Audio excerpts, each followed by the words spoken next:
and welcome everybody to a new video from Juggler 66, Hour of the Truth. This one still deals with section 2 of the book A Secret History of the Jesuits by Edmond Paris, about the Jesuits in the 16th and 17th century, and we are left with the last part, that chapter 6, as I told you last time in the last recording, that's going to be a little bit longer, of course, because Edmond Paris was a Frenchman, and so of course he dug a little bit deeper into the history of the Jesuits in France than anywhere else. But also, and that's the way that he starts here, in 1551 the order started to establish itself in France, which was 17 years after its foundation, in the chapel Saint-Denis at Montmartre. You have to understand, of course, that the order was actually founded in France. So, of course, this chapter of 6 of France is a little bit longer than the others. I have no problem with that. It's going to be quite interesting, you know. Indeed, they presented themselves as effective adversaries of the Reformation, which had won about 1/7 of the French population. But people mistrusted these soldiers too devoted to the Holy See. So their penetration of French soil was slow at first. As in all other countries where general opinion was not in their favor, they insinuated themselves first amongst the people at court, then through them into the upper classes. But in Paris, the parliament, the university, and even the clergy remained hostile. It came out clearly when they first attempted to open a college there. Just going to make a little comment here on that they first, as in all other countries, you know, they went at the court, and through them they went to the upper classes. It says that in German we have that saying, der Fisch fängt am Kopf an zu stinken. That means the fish starts stinking at the head, you know. Yeah, they infiltrate the head first, and from that they get down, because then you have really influence, and that's the thing that they always do. So they start at the court, and the upper classes, the aristocracy, went into those people, and yeah, that's their policy. They always followed. Now, the Faculty of Theology, whose mission is to safeguard the principles of religion in France, decreed on the 1st of December 1554 that, quote, "This society appears to be extremely dangerous regarding the faith. She is an enemy of the Church's peace, fatal to the monastic state, and seems to have been born to bring ruin rather than edification," unquote, from Gaston Belli. Here is something cited that we should all remember the day of today, if you ask me. This society appears to be extremely dangerous regarding the faith. It is, because they are the army of the Roman Catholic Church, of the synagogue of Satan. And that is the wrong faith. So for the true faith, they are extremely dangerous, fatal to monastic states, and they seem to have been born to bring ruin rather than edification. That is, and when you remember the things that were spoken of in the oath of the Jesuits, then you absolutely understand that. I'm going to give you a little quote here from the oath. It reads here, "You have been taught to insidiously plant the seeds of jealousy and hatred between communities, provinces, states that were at peace, and incite them to deeds of blood, involving them in war with each other, and to create revolutions and civil wars in countries that were independent and prosperous, cultivating the arts and the sciences, and enjoying the blessings of peace." What more proof do you need of the destructive working of the Jesuit order, huh? I think this more or less says it all, right? But let's continue here. So the author continues, "The fathers were nevertheless allowed to settle at Bellon, in a corner of Auvergne. From there they organized a great action against the Reformation in the provinces of southern France." You know, southern France is also this the landmark of Piedmont. That was the region where the Waldenses were active. The famous line is, the man at the Council of Trent distinguished himself in polemics, especially at the colloquy of Poissy, in an unhappy attempt to conciliate the two doctrines in 1561 during the Council of Trent. Thanks to the Queen Mother Catherine of Medici, what a devilish woman she was, the order opened its first Parisian establishment, the College of Clermont, which was in competition with the university. The opposition from this university, the clergy and the parliament, was more or less pacified with the concessions, verbal at least, made by the company who promised to conform to the common right. But the university had fought hard and long against the introduction of men bribed at the expense of France to arm themselves against the king, according to Etienne Pasquier, and whose words were proved right not long after. There is no need to ask if the Jesuits consented to the St. Bartholomew massacre in 1572. Did they prepare it? Who knows? The company's politics, subtly and subtle in their proceedings, have very clear aims. It is the Pope's politics: destroy heresy. Everything must be subordinated to this major aim. Catherine of Medici worked towards this aim, and the company could count on the Guises." Unquote. Did they prepare St. Bartholomew's massacre? You bet. But this major design helped so much that massacre on the night of the 24th of August 1572 provoked a terrible blaze of fratricidal hate. 3 years later it was the League, after the assassination of the Duke de Guise, nicknamed the King of Paris, and the appeal to His Most Christian Majesty to fight the Protestants. Quote, "The shrewd Henry III did his best to avoid a war of religion. In agreement with Henry of Navarre, they gathered the Protestants and most of the moderate Catholics against Paris, the League, and these partisans, mad Romans backed in Spain." The League, if you don't understand that, it is a league that was founded by Catholics to actually... So this league is actually kind of a company that many Catholics combined themselves together in a so-called Holy League against the Huguenots. And you know that St. Bartholomew massacre was, of course, against the Huguenots. So this is the league that I'm speaking here in the book about, if you don't understand that.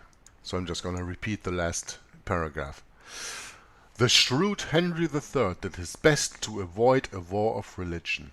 In agreement with Henry of Navarre, they gathered the Protestants and most of the moderate Catholics against Paris, the League, and these partisans, mad Romans, backed by Spain."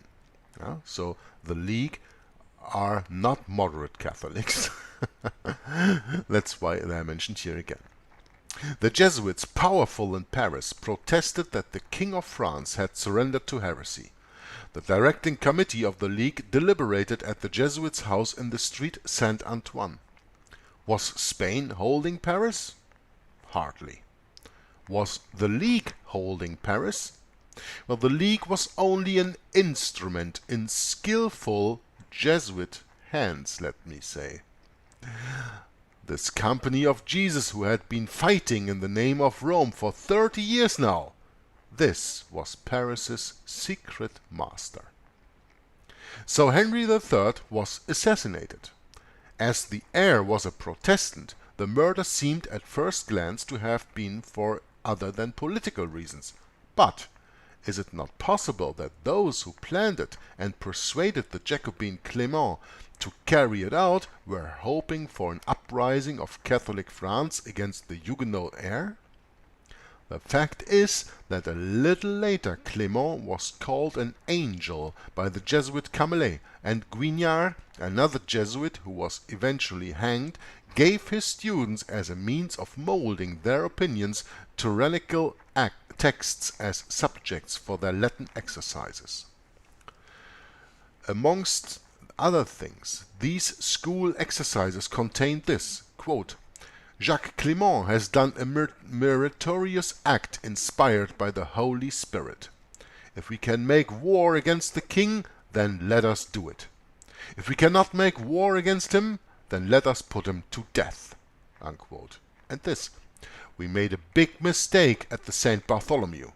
We should have bled the royal vein. Unquote. Now, Jacques Clement has done a meritorious act inspired by the Holy Spirit. This is what Guignard, that Jesuit, let his students write in that time. It was a meritorious act to assassinate a king. Doesn't that remind you of something again that comes out of the Jesuit oath? It says there that the word INRI means Iustrum Neca Reges Impius, the meaning of which is, it is just to exterminate or annihilate impious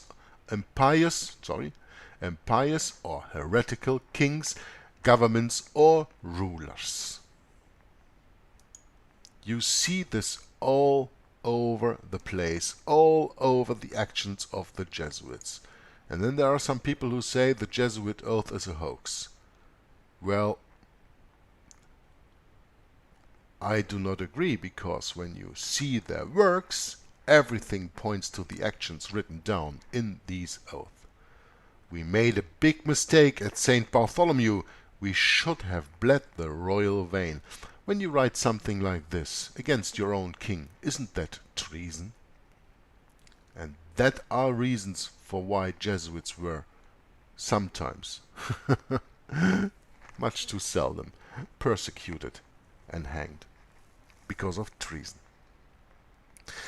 In 1592, a certain Barrière, who tried to assassinate Henry IV, confessed that Father Varade, rector of the Jesuits in Paris, had persuaded him to do it.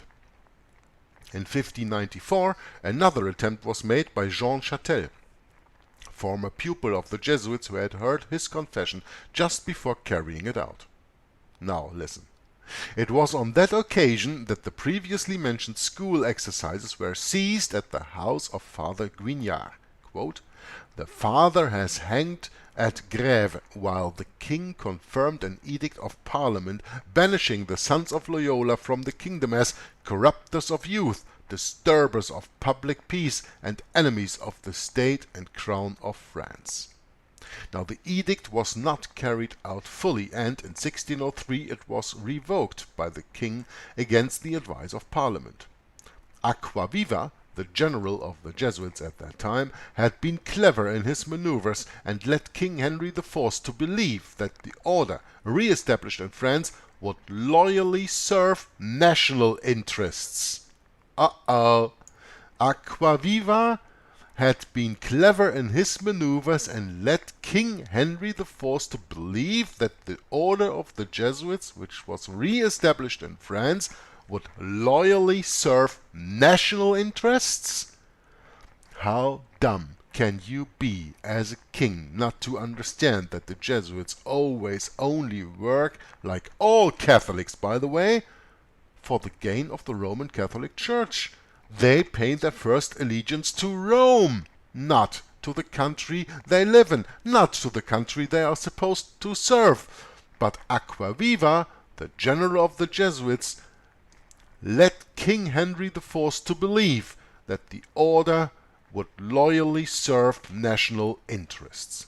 How could he, subtle as he was, believe that these fanatical Romans would indeed accept the Edict of Nantes from 1498, which determined the rights of Protestants in France, and even worse, they would back up his projects against Spain and the Emperor?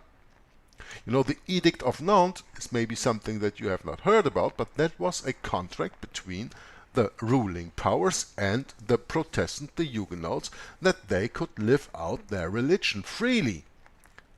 This protected the Protestants in France at that time. But we will come later on to King Louis XIV, who revoked the Edict of Nantes, and we will talk about that just in a few minutes. Now the fact is, Henry IV chose as his confessor and tutor for the Dauphin one of the most distinguished members of the company, Father Cotton.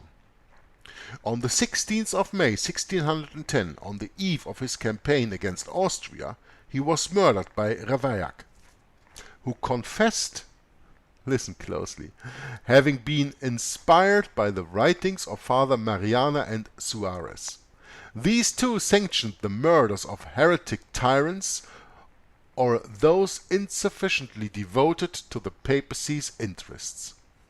The Duke of Epernon, who made the king read a letter while the assassin was lying in wait, was a notorious friend of the Jesuits, and Michelet proved that they knew of this attempt. Quote, this is it. In fact, Ravaillac had confessed to the Jesuit Father d'Aubigny just before, and when the judges interrogated the priest, he merely replied that God had given him the gift to forget immediately what he had heard in the confessional. I was already leading up to this reading a few minutes. This is just too great. How do you call that? Mental reservation. Huh? Have you heard that before? In fact, this quote, I'm gonna give it to you again. In fact, Ravaillac had confessed to the Jesuit Father d'Aubigny just before, and when the judges interrogated the priest, he merely replied that God had given him the gift to forget immediately what he heard in the confessional. That's how you get your head out of trouble. Speaking things like this. Parliament persuaded that Ravaillac had only been a tool for the company, ordered the executioner to burn Mariana's book. Fortunately, Aquaviva was still there. Once again, this great general schemed well. He condemned most severely the legitimacy of tyrannicide. The company always had authors who, in the silence of their studies, exposed the doctrine in all its rectitude. She also possessed great politicians who, when necessary, would put the right masks on it. Thanks to Father Cotton, who took the situation in hand, the Society of Jesus came out of the storm unscathed. Her wealth, the number of her establishment and adherents grew rapidly. But when Louis XIII came to the throne and Richelieu took the affairs of the state in hand, there was a clash of wills. Richelieu is the one you know from all the movies of the Three Musketeers, by the way. The Cardinal Richelieu would not let anyone oppose his politics, Roman Catholic politics, Council of Trent politics, anti-Protestant politics. The Jesuit Croissant, confessor of the king, was able to find that out when he was put in prison at Rennes on Richelieu's order as a state criminal. This act produced the best results. In order to stay in France, the order went as far as collaborating with the redoubtable minister. H. Boehmer wrote this about it.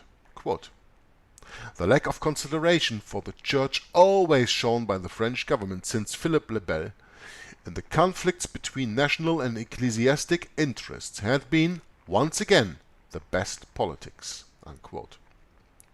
The accession of Louis XIV marked the start of the most prosperous time for the order. So you already know where this is going to, right? The accession of Louis XIV marked the start of the most prosperous time for the Order of the Jesuits. So when the Order of the Jesuits prospers, then everybody else loses. The laxism of Jesuit confessors, this clever leniency they used to attract sinners not very anxious to make penance, was employed extensively amongst ordinary people as well as at court, especially with the king, who was more a ladies' man than devout Catholic, that is. His Majesty, speaking about the Sun King, Louis XIV, Louis XIV, His Majesty had no intention of renouncing his amorous affairs, and his confessor was careful to keep off the subject, in spite of it being plain adultery. So, all the royal family was soon provided with Jesuit confessors only, and their influence grew more and more amongst the high society. The priests of Paris attacked in their writings the loose morals and the famous company's casuists, but to no avail. Pascal himself intervened in vain in favor of the Jansenites. During the great theological quarrel of that time, in his provincial letters, he exposed their two worldly opponents, the Jesuits, to eternal ridicule. In spite of it, the secure place they held at court assured them of victory, and those of Port-Royal succumbed. The order was to win another great victory for Rome, whose consequences were against national interests. Hello! What was I saying a little bit before when we were speaking about this other king, who was lulled by Aquaviva into that the Society of Jesus would act for the best interest of the country? No, what do we read right here now? The order was to win another great victory for Rome, whose consequences were against national interests. It goes without saying, of course, that they had only unwillingly accepted the religious peace assured through the Edict of Nantes, and had continued a secret war against the French Protestants. As Louis XIV was getting older, he turned more and more to bigotry under the influence of Madame de Maintenon and Father Lachaise, his confessor. Father Lachaise was the one, and I wrote that in another reading. I think therefore you have to go to the book The Two Babylons by Alexander Hislop, because I only read that in German. There he explains about the confessor of Louis XIV, who was Jesuit Father de Lachaise, and how he convinced him of revoking the Edict of Nantes, meaning revoking the security given to the Protestants in France. How he did that, how subtly he did that, with politics he did that.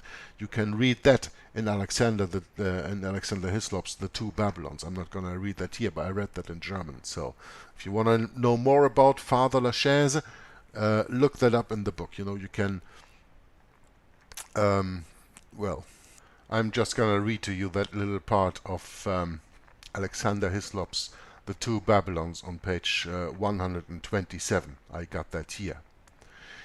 In the famous letter of Père Lachaise, the confessor of Louis XIV of France, giving an account of the method which he had adopted to gain the consent of that licentious monarch to the revocation of the Edict of Nantes, by which such cruelties were inflicted on his innocent Huguenot subjects, we see how the fear of the scales of Saint Michael operated in bringing about the desired result. Many a time since, says the accomplished Jesuit, de Lachaise, referring to an atrocious sin of which the king had been guilty, many a time since, when I have had him at confession, I have shook hell about his ears, and made him sigh, fear, and tremble, before I would give him absolution. By this I saw that he had still an inclination to me, and was willing to be under my government. So I set the baseness of the action before him by telling the whole story, and how wicked it was, and that it could not be forgiven till he had done some good action to balance that and extirpate the crime. Whereupon he at least asked me what he must do. I told him that he must root out all heretics from his kingdom.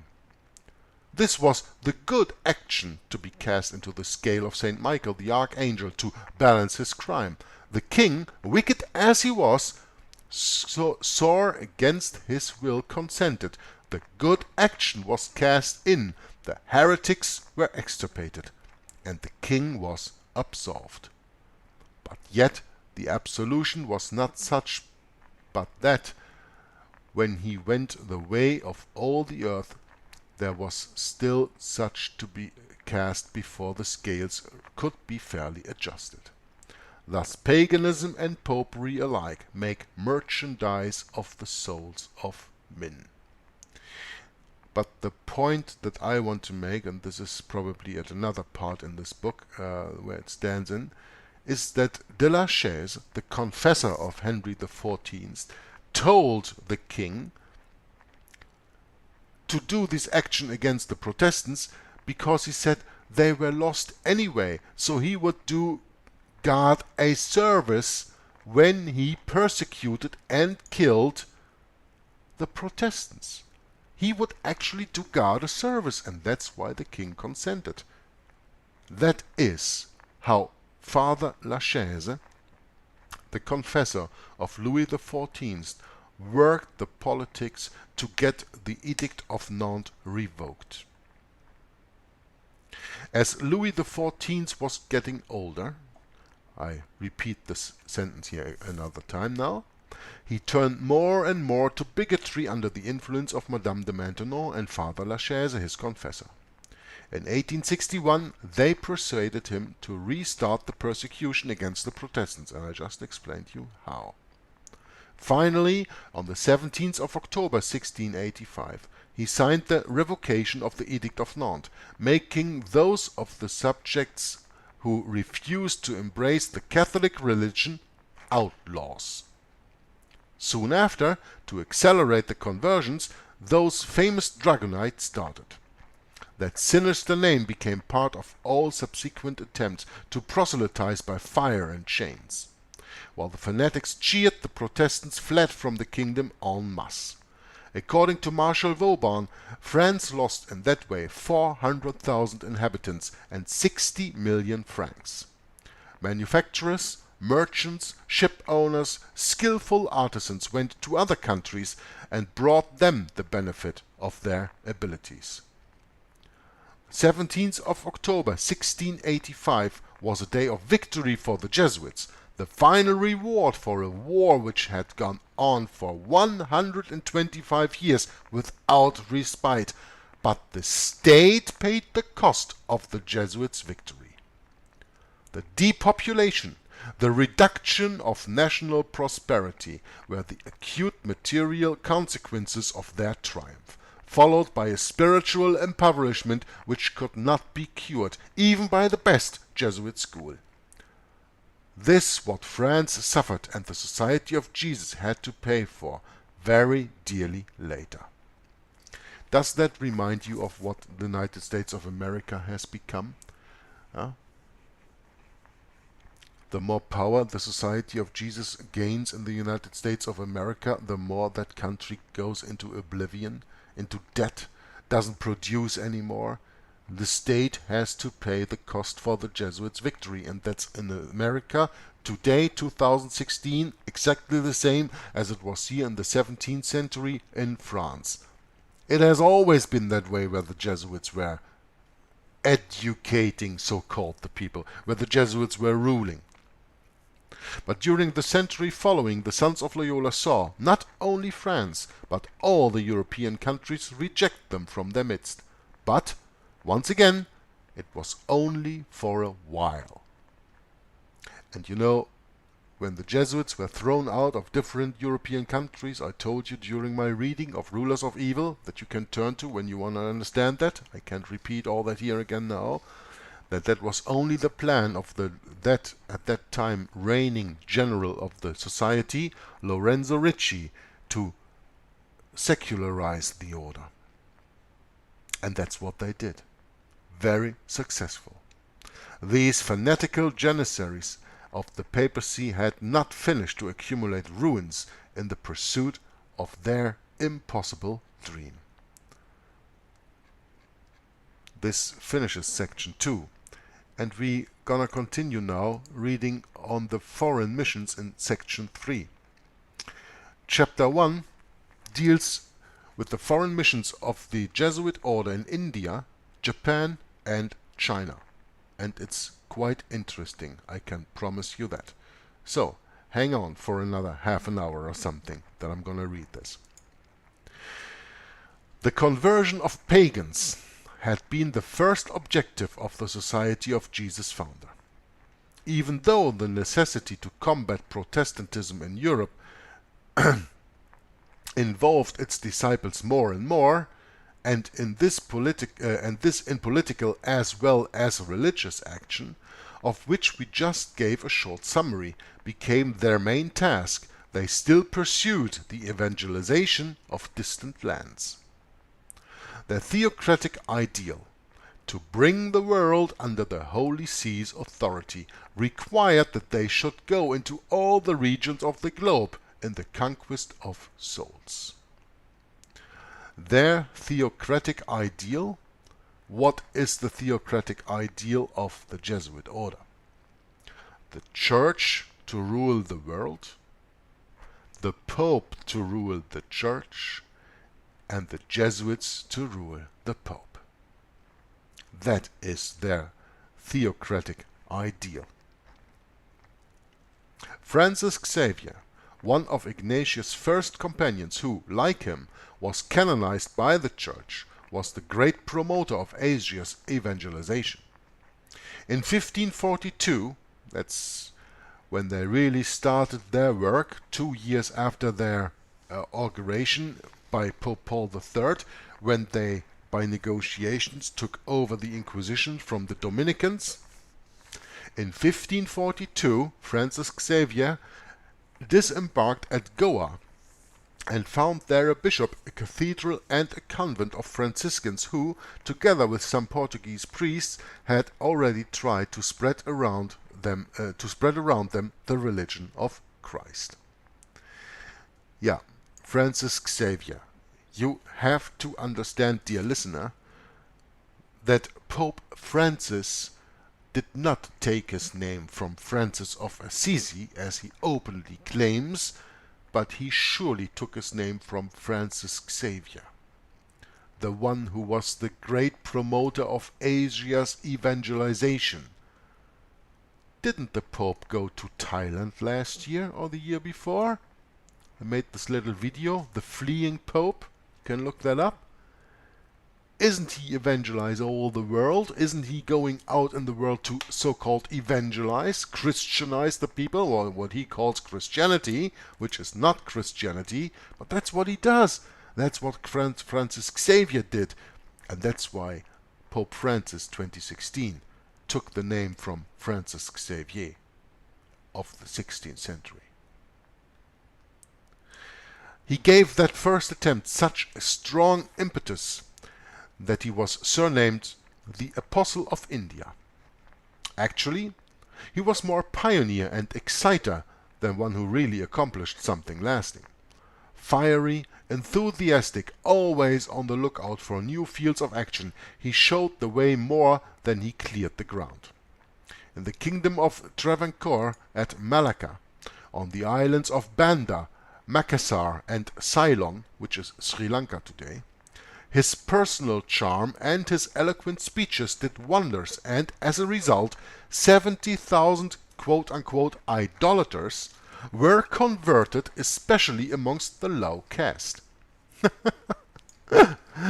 70,000 idolaters were converted into another idolatrous and superstitious religion, the Roman Catholic religion. 70,000 were converted amongst the low caste. So, to obtain this, he did not despise the political and even military support of the Portuguese. These results, more showy than solid, were bound to rouse interest for the missions in Europe, as well as throwing a brilliant luster over the Society of Jesus. The untiring but little persevering apostle soon left India for Japan, then China, where he was about to enter when he died at Canton in 1552. His successor in India, Robert de Nobile, applied in that country the same methods the Jesuits used in Europe very successfully. He appealed to the higher classes. You know, the fish starts to stink on the top. Huh? To the untouchables, he gave the consecrated water only on the end of a stick. He adopted the clothes, habits, and way of living of the Brahmins, mixed their rites with Christian ones, all with the approval of Pope Gregory XV. Thanks to this ambiguity, he converted, so he claimed, 250,000 Hindus. But, quote, about a century after his death, when the intransigent Pope Benedict XIV forbade the observance of these Hindu rites, everything collapsed and the 250,000 pseudo-Catholics disappeared. Unquote.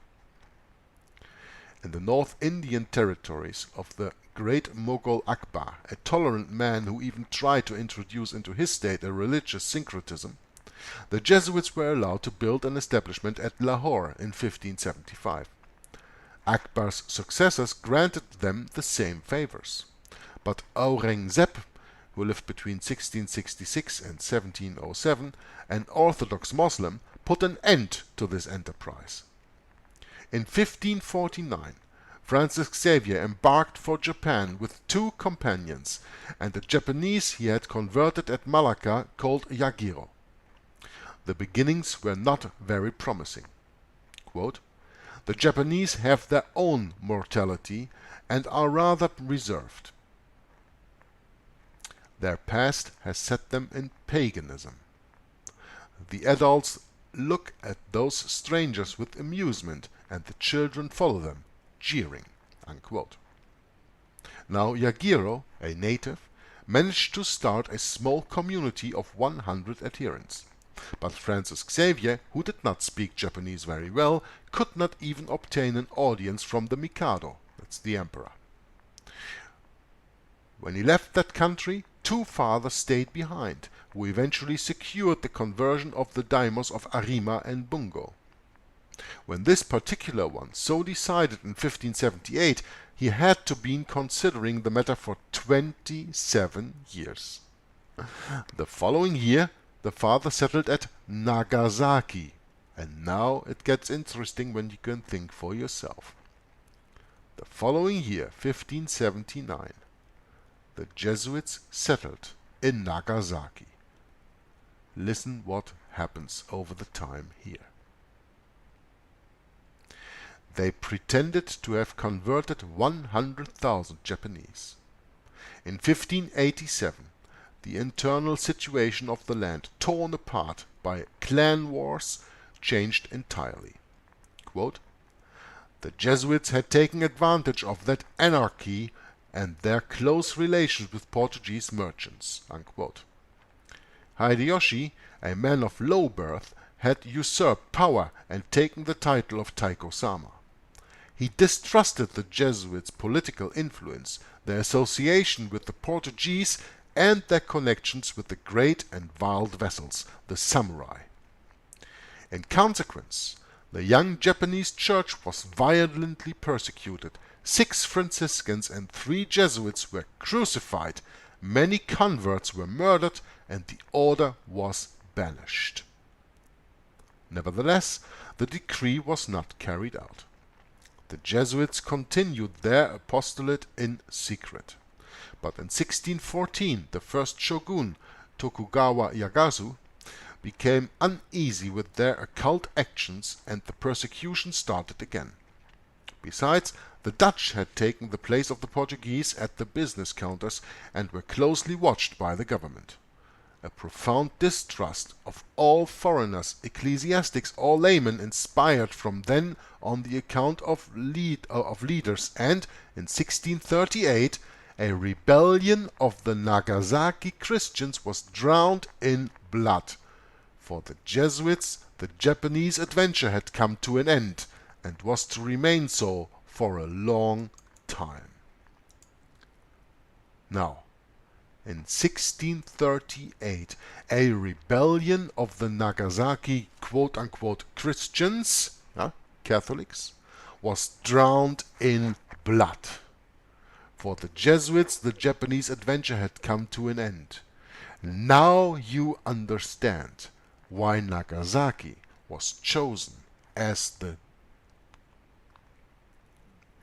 goal for the second atomic bomb the Americans so allegedly threw on Nagasaki.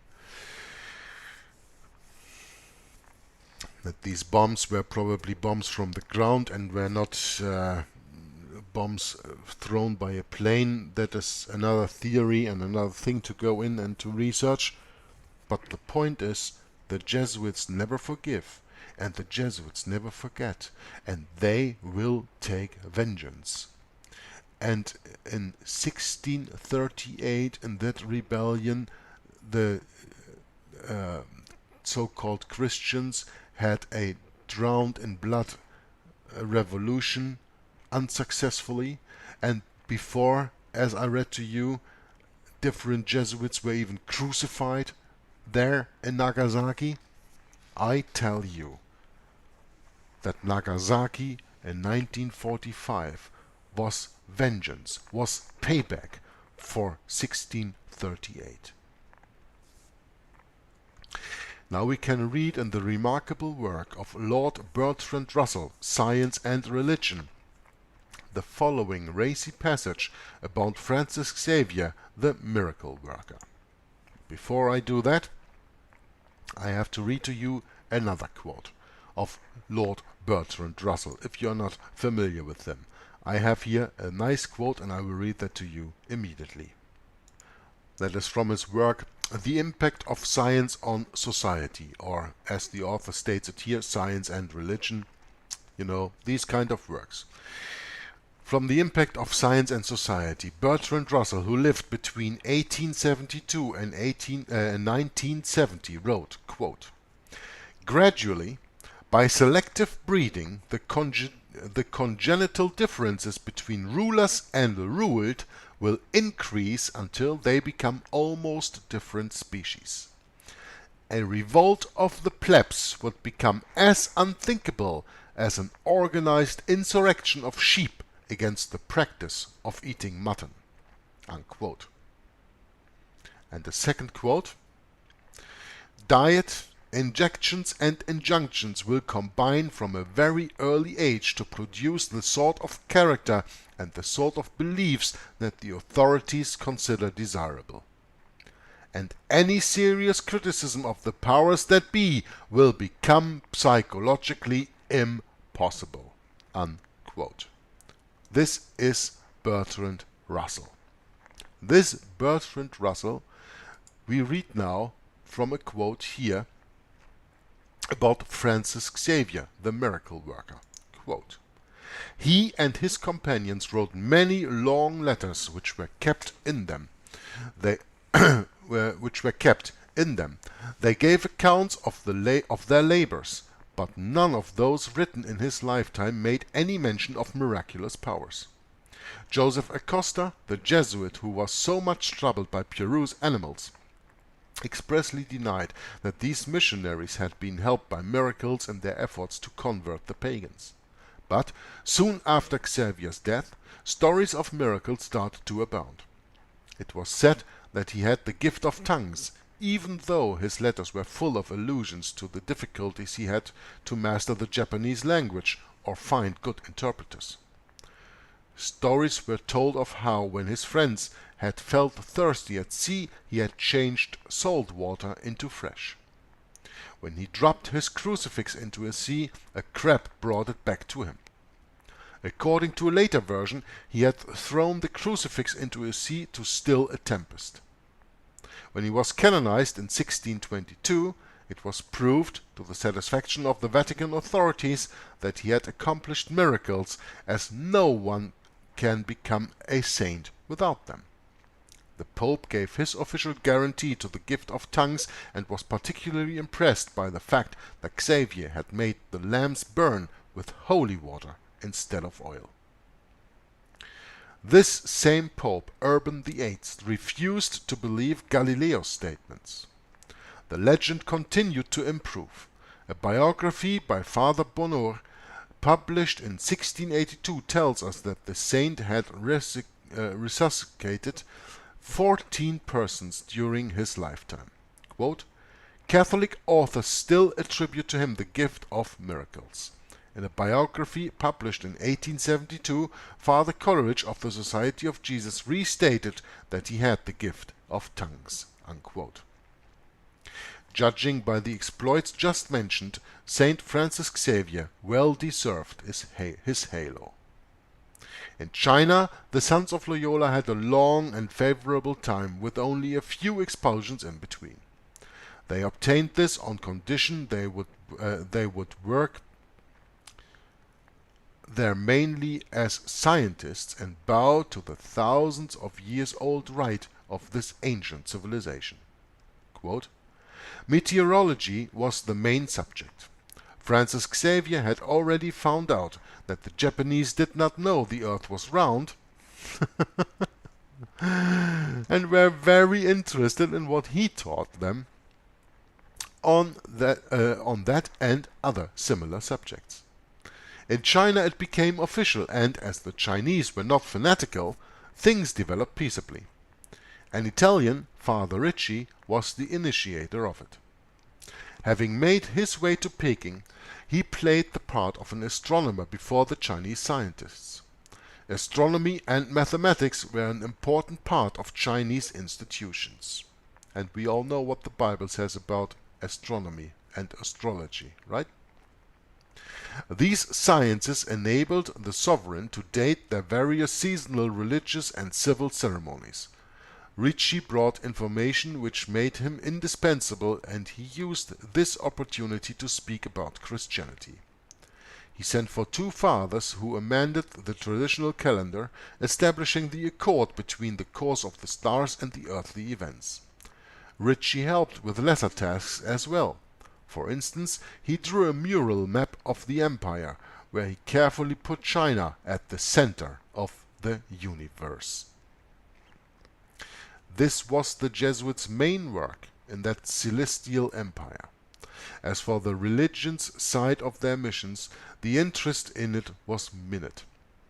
It is rather amusing to think that in Peking the fathers were busy rectifying the astronomical mistakes of the Chinese, while in Rome the Holy See persistently condemned the Copernican system, and that until 1822. Yeah, let them condemn that, but they teach it now, and as always, everything that Rome teaches is 180 degrees opposite to what the Bible teaches. So when Rome teaches a solar system, we have a geocentric system. And I'm not going into flat earth and round earth, but you really have to think about that. All the people, thousands of years long, adhering to the Bible, thinking that we were living on a flat earth. And today we are taught we are living on a round earth. I don't know. I don't go into that decision, but it's interesting that, of course, here the Holy See persistently condemned the Copernican system until 1822. And then, 1822, then all of a sudden they accepted the Copernican system, and 30 years later you had Darwin coming up with his evolution theory, And 100 years later, you had Jesuit Lemaitre come out with the Big Bang theory, and you have the evolution theory coming up. It's all about timing. It's all about timing. Before, the world wasn't ready, and at that time the world was ready. And then all of a sudden the Roman Catholic Church adopts the Copernican system in 1822. Yeah, because they now have another agenda, a more deceptive agenda. They have that still until today. In spite of the fact that the Chinese had very little inclination for mysticism, the first Catholic church opened at Peking in 1599. When Ritchie died, he was replaced by a German, Father Schell von Bell, an astronomer who also published some remarkable tracts in the Chinese language. In 1644, he was given the title of President of the Mathematical Tribunal, which created jealousy amongst the Mandarins. In the meantime, the Christian Catholic communities organized themselves. In 1617, the emperor must have foreseen the dangers of this Pacific penetration when he decreed the banishment of all foreigners. The good fathers were sent to the Portuguese at Macau in wooden cages. But soon after, they were called back. They were such good astronomers. In fact, they were just as good as missionaries with 41 residences in China, 159 churches and 257,000 baptized members. But a new reaction against them called for their banishment, and Father Schell was condemned to death. No doubt he had not incurred this sentence merely for his work in mathematics. Huh? You are not being sentenced to death for mathematics. An earthquake and the burning of the imperial palace, cleverly presented as a sign of wrath from heaven, saved his life, and he died peacefully 2 years later. But his companions had to leave China. In spite of all, the esteem for the Jesuits was so great that Emperor Kang He felt obliged to call them back in 1669 and ordered solemn funerals for the remains of Iam Io Vam, means Jean Adam Schell. These unusual honors were only the start of exceptional favors. As we can read from the book from H. Boehmer. So being thrown out, being called back, being thrown out, being called back. And then even giving the opportunity to dig up the remains from Jean Adam Schell and giving him a so-called fitting funeral. These unusual honors were only the start of exceptional favors. Yeah, I call that an exceptional favor. Now a Belgian father, Verbiest, followed Schell at the head of the missions, and also the Imperial Mathematical Institute. He, this Belgian, was the one who gave to Peking's observatory those famous instruments whose mathematical precision is concealed by chimeras, dragons, etc. Kang He, the enlightened despot, who reigned for 61 years, appreciated the services of that scientist, who gave him wise advice, accompanied him to war, and even managed a foundry for cannons. But his profane and warlike activity was directed ad majorem Dei gloriam, for the greater glory of God, as the good father reminded the emperor in a note he sent him before his death.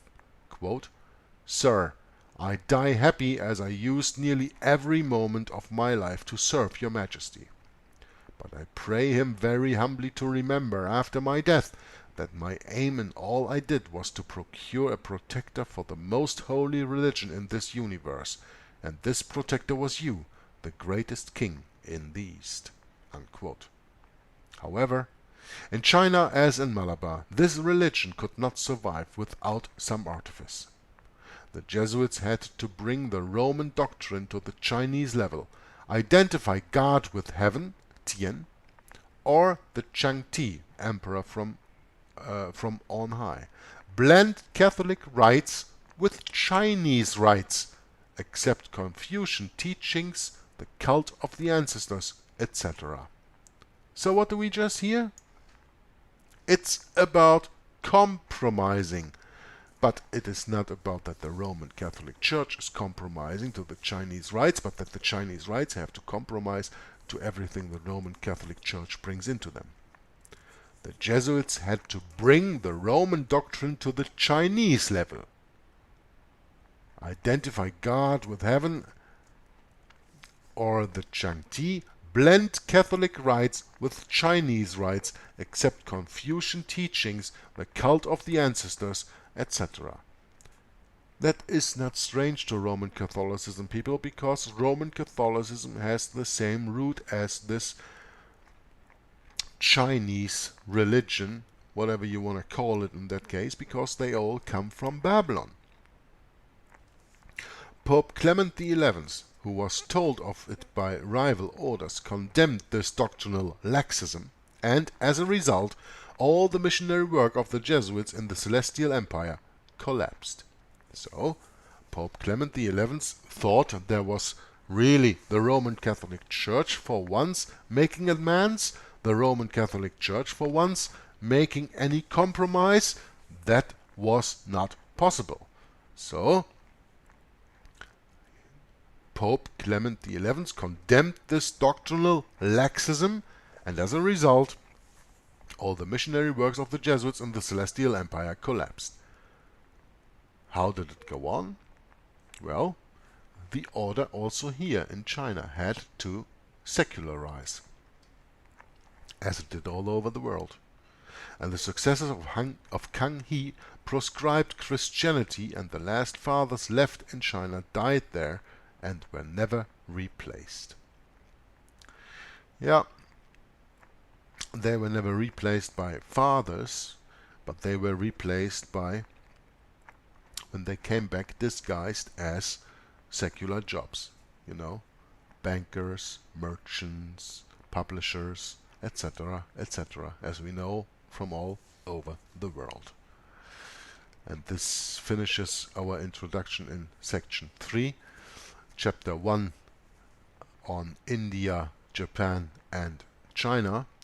And I will continue next time with chapter 2, the Americas, the Jesuit state of Paraguay, and we will read and learn about the Paraguayan reductions, the start of communism, how the Jesuits invented it, and how they took advantage of Paraguay and the Paraguayan people. But that is for another reading. Next time, section 3, chapter 2, the Americas, the Jesuit state of Paraguay. Up to here, I thank you for listening and watching the video, commenting, and until next time, Joggler66 from Hour of the Truth says God bless you, and signing off. Bye-bye. Especially I work in dealing with the infiltration of churches and religious institutions as well as government. That cover a tremendous number of institutions. And the purpose of that infiltration was what for? Well, the purpose is what the Roman Catholic system has all the time as her own purpose, is to infiltrate, to penetrate all the areas of life where the Roman Catholic can have control and access for the coming world government. Simply put, this country and this world benefit from your commitment to Jesuit principles, to being men.